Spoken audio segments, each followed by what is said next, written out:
केन कले गर्दिनँ cream चेनको setting कसरी गर्ने भनेर हामी सिक्दैछौँ हैन।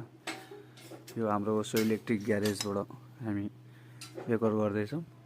क्रेम चेनको सेटिङ गर्दाखेरि यसको यो जुन यो चिन्ह छ यस्तो काटेको यता पनि छ है। यसको यो जुन छ नि यो नट भाग यसको यो सिधा सिधा हुनु पर्यो। क्रेम चेनको सेट गर्दा यो सिधा सिधा हुनु पर्यो। एउटा सेटिङ यहाँ गर्नु पर्यो, अर्को यहाँ है।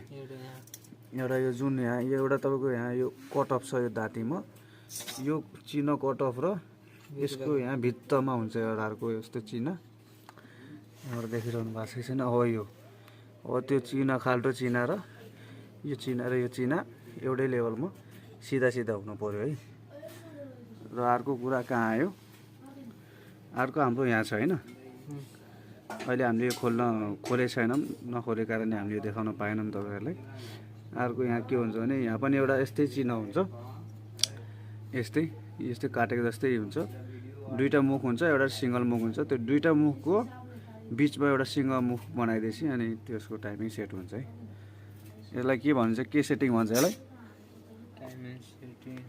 टाइमिङ सेटिङ भन्छ यसलाई।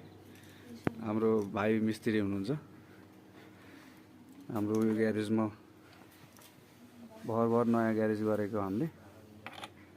हामीहरूको सम्म अहिले यो मेरो आफ्नै बाइक हो, आफ्नै बाइकको काम भइरहेछ आफ्नै ग्यारेजमा।